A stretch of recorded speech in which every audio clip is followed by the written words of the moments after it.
Jake Murphy woke up on a cold metal floor. His head hurt like hell and his mouth tasted like copper pennies. The last thing he remembered was hauling cargo through the Kepler system when bright lights surrounded his ship. Now he was in some kind of white room with no windows and walls that hummed with strange energy. He sat up slowly and looked around. The room was completely white and empty except for him. There was no door that he could see.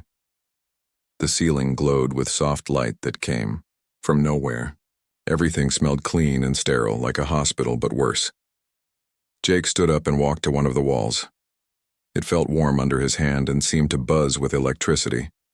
He knocked on it a few times but got no response. When he pressed his ear against it, he could hear muffled sounds from the other side. Voices, but not human voices. They made clicking and whistling noises that hurt his ears. "Hello," Jake shouted at the wall. "Anyone out there? I don't know what kind of joke this is, but I got deliveries to make." The voices stopped. Then they started up again, faster and more excited. Jake could feel eyes watching him even though he couldn't see anyone. It made his skin crawl.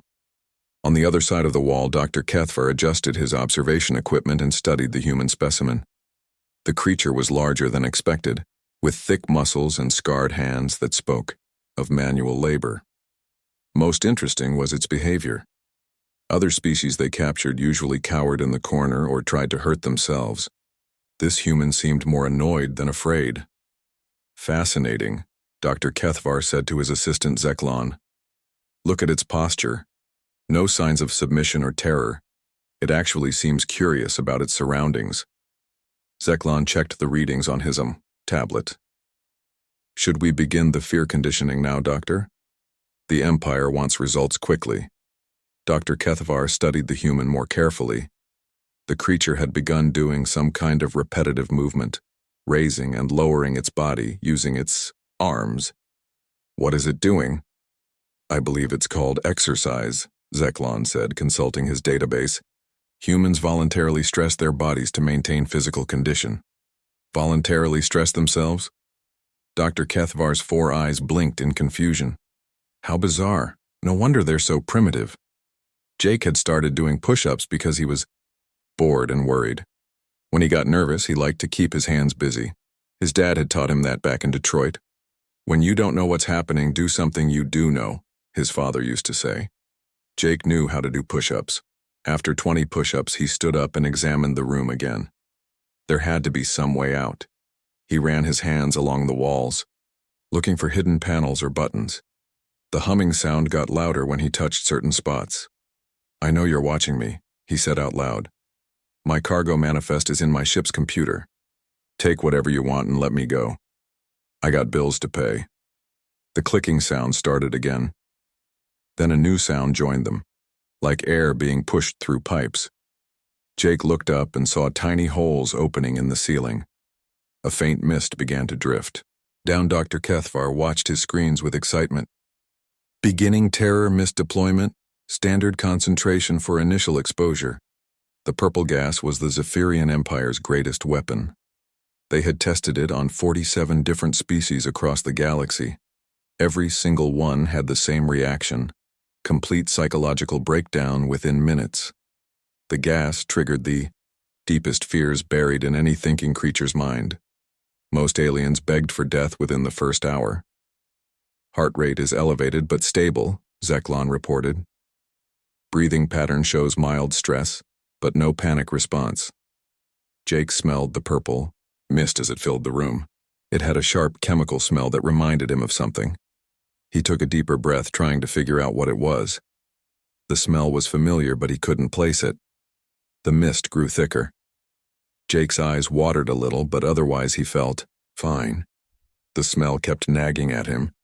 Where had he smelled something like this before? It wasn't pleasant, but it wasn't scary either. Just familiar. "Increase concentration by 30%, Dr. Kethvar ordered. Perhaps humans require higher doses. More gas poured into the room. Jake coughed once but kept breathing normally. The smell was getting stronger, and suddenly it hit him. He started to smile. "I'll be damned," he said out loud. "This smells just like the Rouge plant where my dad worked." The Ford Rouge plant in Detroit had been pumping chemicals into the air for decades. Jake had grown up breathing that air. Every morning. His father came home from his shift covered in the smell of sulfur, burning metal, and industrial chemicals. Jake had spent his whole childhood playing in neighborhoods where that smell hung in the air like a blanket. Dr. Kethvar stared at his instruments in disbelief. The readings must be wrong. Check the equipment. All systems functioning normally, Doctor. The human stress levels are actually decreasing. Jake sat down on the floor and leaned back against the wall. The purple mist swirled around him like fog. He closed his eyes and breathed deeply. It really did smell like home. Not the clean, fake smell of this white room, but the real smell of a place where people worked hard and made things with their hands. You know what? Jake said to his invisible watchers. This isn't half bad. Reminds me of Saturday mornings, helping my dad fix cars in our garage. He always said the smell of honest work was better than any fancy perfume. The clicking sounds from outside the room had stopped completely. Jake didn't know it, but he had just broken every rule the Zephyrian Empire thought they knew about fear. Dr. Kethvar paced back and forth in his laboratory, his forearms waving in frustration. The human had been breathing their terror mist for 2 hours now. Not only was he still alive, but he seemed to be enjoying it. This had never happened before in 47 different species. Run the diagnostics again, Dr. Kethvar ordered his assistant. The gas mixture must be wrong. Zeklon checked his equipment for the 5th time. All systems are functioning perfectly, Doctor. The terror mist is at maximum potency. Perhaps this human is defective somehow? Impossible. Our scouts confirmed this specimen was healthy and typical of his species. Dr. Kethvar studied the screens showing Jake sitting peacefully in the test chamber. Increase the concentration to level 7. Level 7, Doctor? That concentration killed the Altarian test subjects within minutes. Do it. Inside the white room, Jake noticed the purple mist getting thicker. He could barely see the walls now. The smell was stronger, too, bringing back more memories of home. He thought about his neighborhood in Detroit, where 3 different factories pumped smoke into the air every day. Most people complained about it, but Jake had never minded. It meant people had jobs. It meant the city was alive. You guys really went all out with this stuff, Jake said, knowing his captors were listening. My buddy Tony would love this. He works at the chemical plant downtown. Says the best part of his job is when they fire up the big furnaces and the whole place fills with smoke. Makes him feel like he's doing real work. Dr. Kethvar's scales turned pale blue with shock. It's talking positively about the experience. This is impossible. The terror mist was designed to find the deepest fears in any creature's mind and make them real. It worked by triggering memories of danger and death that were buried in every species' genetic code. But instead of fear, this human was experiencing nostalgia. Perhaps we should try a different approach, Zeklon suggested. The physical torture chambers are available.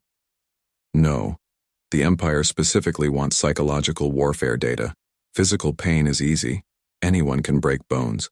But fear is what wins wars without fighting them. Dr. Kethvar made a decision. Move the specimen to Chamber 7. Chamber 7, Doctor? That's our maximum security testing facility. This human is clearly more dangerous than we thought. If it can resist our primary weapon, we need to take extreme precautions. 20 minutes later, Jake found himself in a much larger room. This one had metal walls instead of white ones, and the ceiling was higher. The floor had drains built into it, which Jake didn't like the look of. There were also speakers in the corners, and what looked like cameras watching him from every angle. Welcome to your new accommodations, a voice said in English. Jake looked around but couldn't see who was talking. Finally, someone who speaks my language, Jake said. Look, whoever you are, this has gone on long enough. I don't know what you want from me, but I'm just a cargo hauler.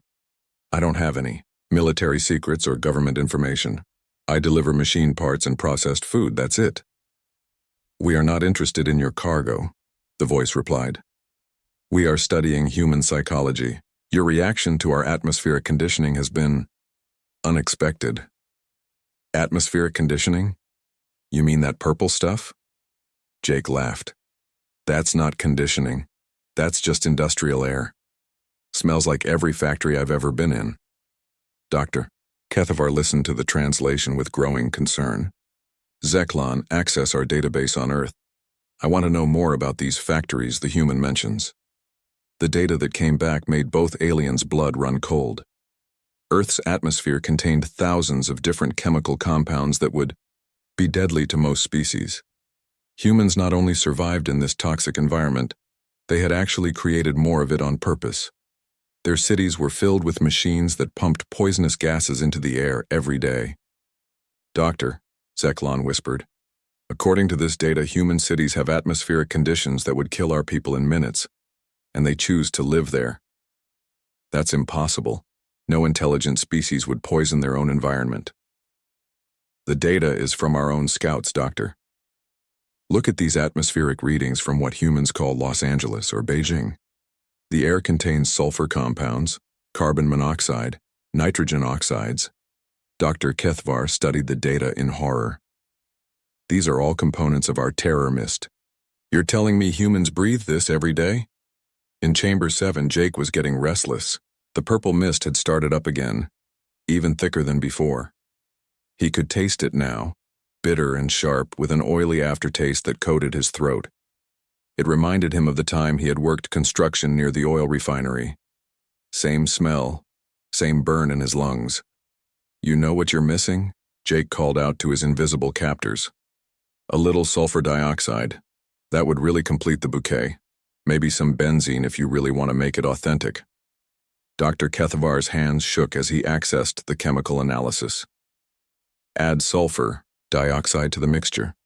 2 parts per million. Doctor, that concentration would do it. The new mixture filled Chamber 7. Jake took a deep breath and sighed with satisfaction. Now that's more like it. Smells just like the Ford plant. On a busy day, my dad always said you could tell how well the economy was doing by how thick the air got around the factories. Thick air meant full employment. This human is describing industrial poison as a positive economic indicator, Dr. Kethavar said, weakly. Perhaps we should inform the commander that humans may be more difficult to conquer than anticipated, Zeklon suggested. Dr. Kethavar watched as Jake started doing exercises again, breathing the deadly mist deeply with each movement. For the first time in his career, the doctor wondered if the Zephyrian Empire had bitten off more than they could chew. Prepare the other test chambers, he ordered. I want to try sonic torture next. What frequency should we use, Doctor? Doctor, Kethavar thought about what he had learned. Find out what frequency human construction equipment operates at.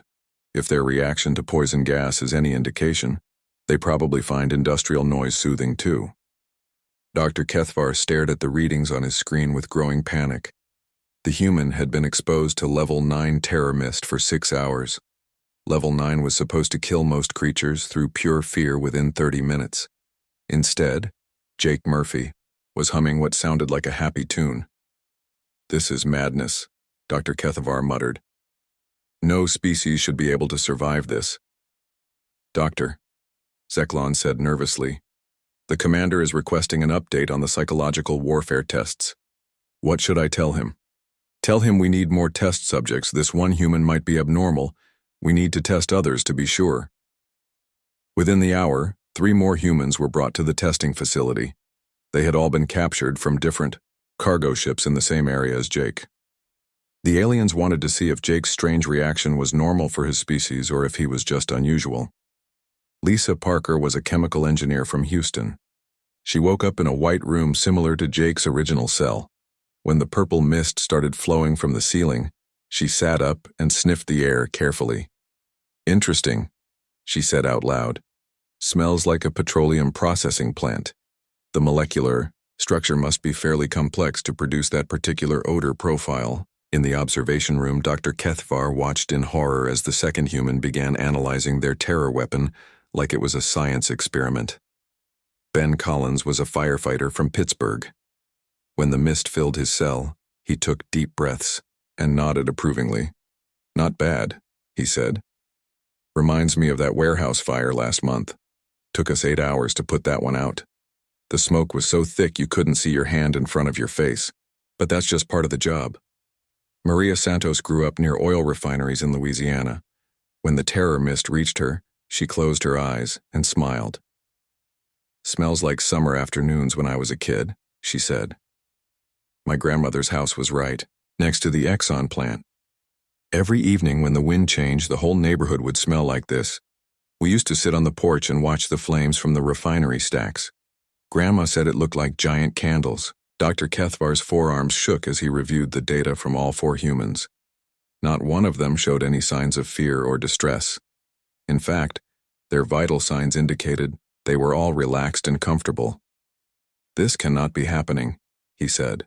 "Run a full analysis of the terror mist. Maybe it's lost its potency somehow." Zeklon checked the chemical composition. "The mist is exactly as it should be, Doctor. If anything, it's more concentrated than usual. We tested it on a Rigelian prisoner yesterday and it died within minutes." "Then why aren't the humans afraid?" The answer came when Dr. Kethvar decided to interview the humans directly. He activated the communication system in Jake's chamber. "Human, designated Jake Murphy," the translated voice said. "We require information about your species' atmospheric preferences." Jake looked up at the ceiling where the voice seemed to come from. "My atmospheric preferences? What kind of question is that?" "You seem comfortable with the gas we have introduced to your environment." "This is unusual," Jake laughed. "Comfortable? I guess so. It's not exactly fresh mountain air, but I've breathed worse. You should smell the air in downtown Detroit on a hot summer day when the wind isn't blowing. This stuff is nothing compared to that." "Explain what you mean by worse." "Well, let's see. There's the steel mills. They pump out sulfur dioxide and iron oxide particles all day long. Then you got the chemical plants along the river. They produce benzene, toluene, all kinds of volatile organic compounds. The auto plants add their own special blend of paint fumes and rubber particles. And don't get me started on the oil refineries." Dr. Kethvar listened in growing horror as Jake described his home city's atmosphere. According to the human, people chose to live in conditions that would be considered a war crime on most civilized worlds. "And humans find this acceptable?" Dr. Kethvar asked. "Acceptable? Hell, we're proud of it. Those smells mean people are working. They mean the economy is strong. My dad used to say you could tell how well America was doing by how thick the air got around the industrial cities." Dr. Kethvar switched to Lisa Parker's chamber. "Human-designated Lisa Parker, you analyzed our atmospheric conditioning. What did you conclude?" Lisa had been waiting for someone to ask her opinion. "It's a pretty basic petrochemical blend with some interesting organic compounds mixed in. The base seems to be sulfur-based, probably hydrogen sulfide or sulfur dioxide. There's definitely some benzene rings in there, and what smells like burning petroleum products. It's actually quite similar to the air around oil refineries, just with a different ratio of components." "And this does not cause you distress?" "Distress? No, it's actually kinda nostalgic. I grew up in the Houston Ship Channel area.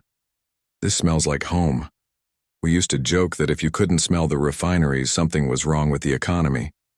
Dr. Kethvar felt his world crumbling. "What, about the other humans?" Ben Collins answered eagerly when contacted. "This gas? It's nothing. I've been in burning buildings filled with plastic smoke, chemical fires, you name it. This is actually pretty mild compared to some of the stuff I've breathed fighting fires in industrial areas." Maria Santos was even more enthusiastic. "It's wonderful. It takes me back to being a little girl. My whole family worked in the petrochemical industry. This smell means safety and security to me. It means people have jobs and families are being fed." Dr. Kethvar turned off the communication system and stared at his assistant. "Zeklon, I need you to compile every piece of data we have about human atmospheric conditions. I also need you to find out what other environmental factors humans consider normal." The data that came back painted a terrifying picture. Humans lived in cities where the air was thick with industrial chemicals. They worked in environments that would kill most alien species within hours. They actually seemed to prefer places where the atmosphere was contaminated with toxic compounds. "Doctor," Zeklon said quietly, "if humans can survive in these conditions and if they actually find them comforting, then our primary weapon is useless against them." That's not the worst part, Dr. Kethvar replied, studying the atmospheric readings from Earth's major cities. The worst part is that they created these conditions themselves. They turned their entire planet into something that would be a death trap for us. What do we do? Dr. Kethvar looked at the screens showing 4 humans sitting comfortably in chambers filled with deadly gas. We need to contact the commander immediately. This invasion is going to be much more difficult than we thought. Commander Vextai slammed his fist on the command table of the flagship. His purple scales had turned dark red with anger, which meant he was beyond furious. You're telling me that our most powerful weapon is completely useless against humans? He roared at Dr. Kethvar through the communication screen. Yes, Commander. Not only useless, but they actually seem to enjoy it. They describe it as nostalgic and comforting. That's impossible. The terror mist has worked on every single species we've encountered. 47 different alien races have surrendered after exposure to it. Dr. Kethvar looked tired and defeated. I've run every test I can think of, Commander. I've increased the concentration to lethal levels. I've tried different chemical combinations. Nothing works.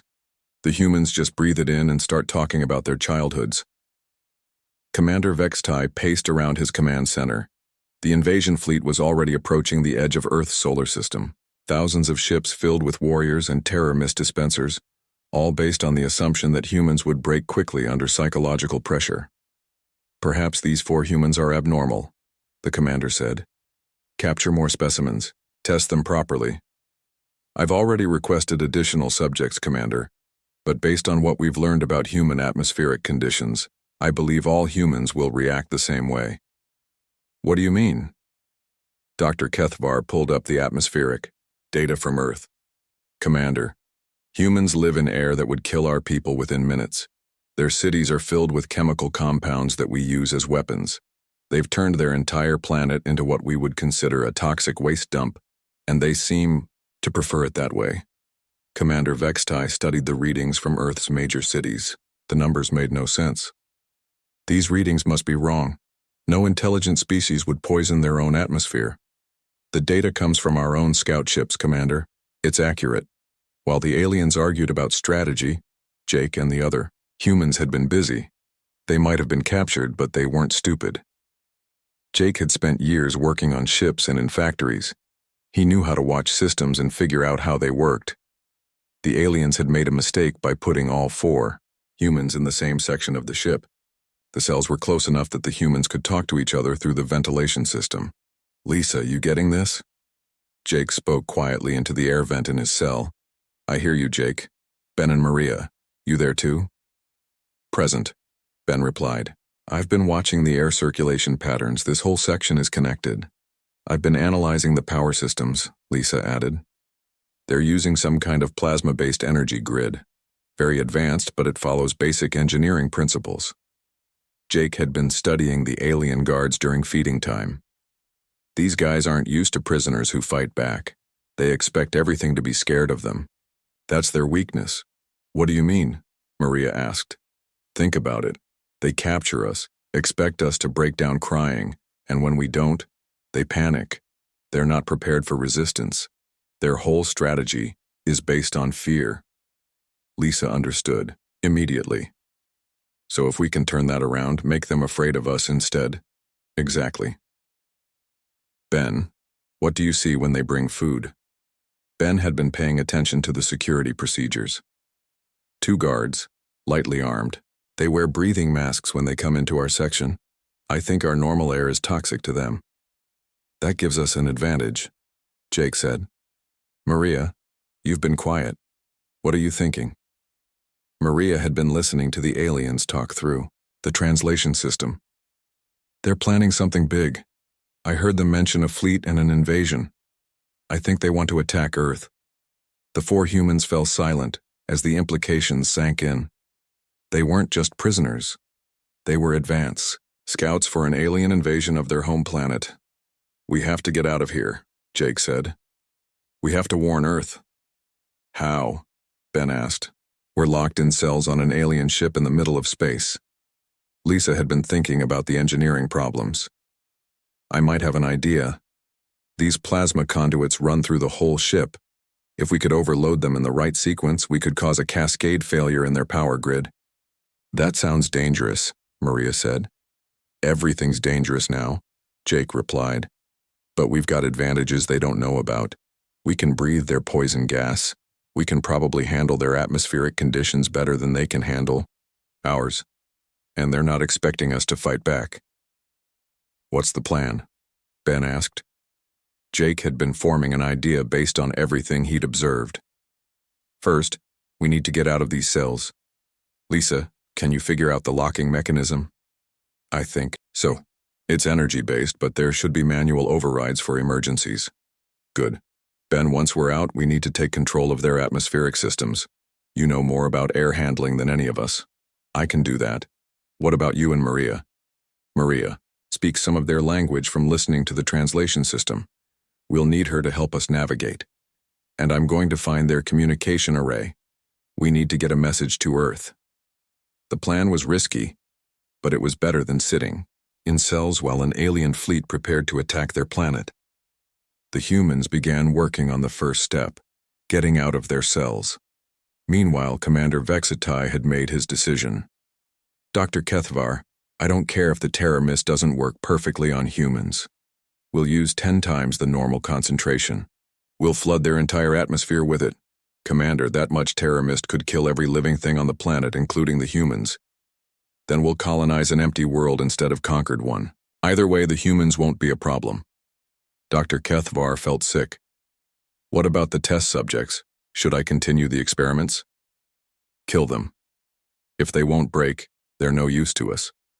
The order came through just as Jake managed to short-circuit his cell's locking mechanism. The timing couldn't have been better, or worse. The humans were about to escape, but now they knew the aliens planned to commit genocide on their entire species. Change of plans, Jake whispered to the others. We're not just escaping anymore. We're going to war. Jake forced open his cell door just as the alarm started blaring throughout the ship. Red lights flashed in the corridors and alien voices shouted in panic. The humans had maybe 10 minutes before security forces arrived. Move, move, move. Jake called to the others as they broke out of their cells. Lisa had her door open in seconds. Her engineering background made the alien locking systems easy to understand. Ben kicked his door hard after Lisa showed him where to hit it. Maria squeezed through her partially open door, clutching a piece of metal she'd pulled from the wall. The corridor outside their cells was filled with the same purple mist they'd been breathing for days.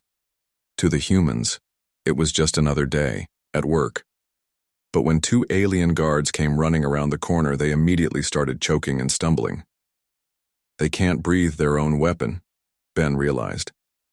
It's toxic to them too.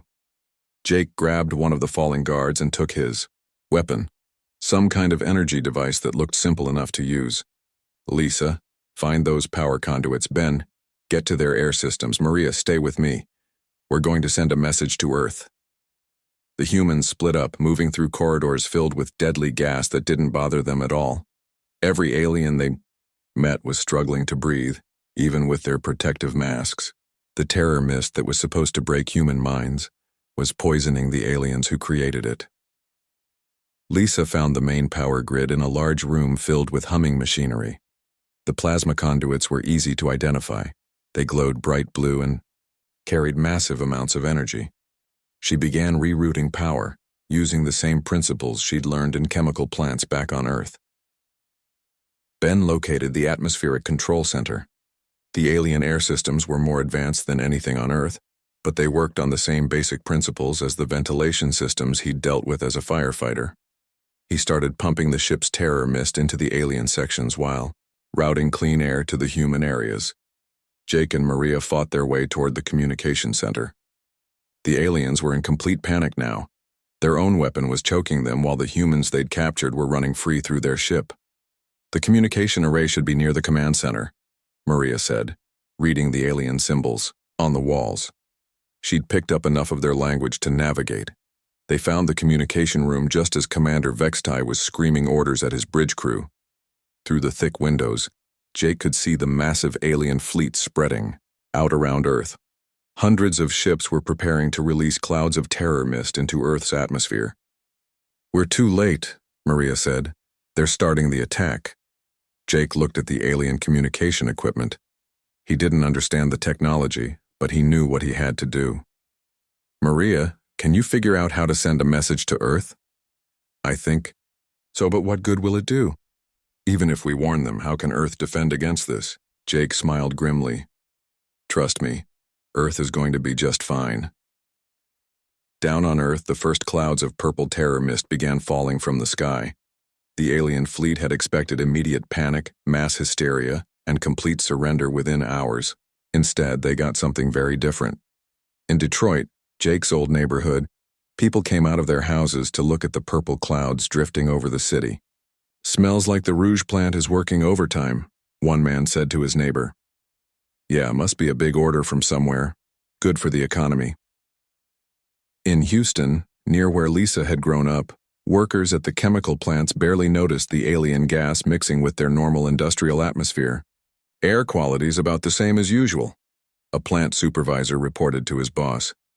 "Maybe a little better, actually." In Pittsburgh, Ben's fellow firefighters were getting calls about the strange purple smoke, but no one was reporting any injuries or panic. "It's just industrial smog with a different color," the fire chief told the mayor. "Nothing we haven't seen before." In Louisiana, near Maria's hometown, people were sitting on their porches watching the alien mist drift past the oil refineries. "Pretty color," an old woman said to her granddaughter. "Reminds me of when I was young and all the plants were running full time." Aboard the flagship, Commander Vextai watched his invasion plans crumble. His screens showed no panic on Earth, no surrender, no psychological breakdown. Humans were going about their daily business as if nothing was happening. "Status report," he demanded. "Terror mist deployment at maximum concentration," his weapons officer reported. But humans are showing no response. Some are actually going outside to get a better look at it. "That's impossible. Sir, we're getting reports from our own ships. Many crew members are becoming ill from exposure to the mist. It seems to affect us more than it affects them." Jake's message finally reached Earth's military networks. He'd managed to send coordinates and tactical information about the alien fleet. But more importantly, he'd sent a simple message that spread across every news network on the planet. "The aliens tried to poison us with industrial air. Didn't work. Come home soon. Jake Murphy, Detroit." Within hours, human governments realized what had happened. The alien weapon designed to break human spirits was nothing more than concentrated pollution, something humans had been living with for over a century. But the story didn't end there. As Earth's air forces scrambled to respond to the alien fleet, they discovered something interesting. The aliens couldn't handle Earth's normal atmosphere any better than humans could handle their terror mist. Fighter jets flying through the alien formation didn't need special weapons. They just needed to leak a little Earth-normal air into the alien ships. The oxygen-nitrogen mixture that humans breathed every day was toxic to the aliens. Jake and his fellow humans had taken control of their ship by now. Lisa had overloaded the power grid in several sections. Ben had flooded the alien areas with their own poison gas. Maria had figured out how to operate their communication systems. And Jake had convinced several alien crew members to surrender by simply breathing on them. "Commander Vextai," Jake said, speaking into the ship's communication system. "This is Jake Murphy from Detroit. I think we need to talk."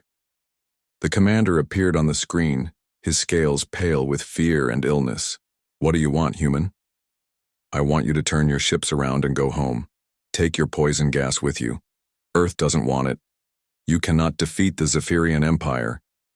Jake looked around at the alien ship he and 3 other humans had captured, using nothing but industrial experience and common sense. "Commander, we don't need to defeat you. You've defeated yourselves.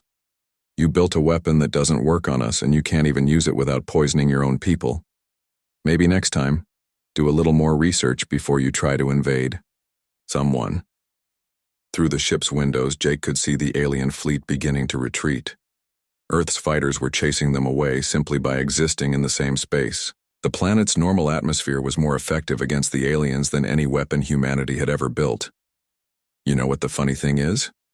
Jake said to his fellow humans as they watched the alien ships disappear into space. They thought they were going to conquer us with air pollution. Hell, we invented air pollution. We've been breathing this stuff since the Industrial Revolution. Lisa laughed. Wait until they find out about our water. As their captured ship headed back toward Earth, Jake took a deep breath of the recycled air and smiled. It didn't smell like home yet, but it would do. After all, home was a planet where people turned poison into profit and made the impossible look easy. The aliens had learned an important lesson about humanity that day. Sometimes the best defense is just being too stubborn to know when you're supposed to be afraid.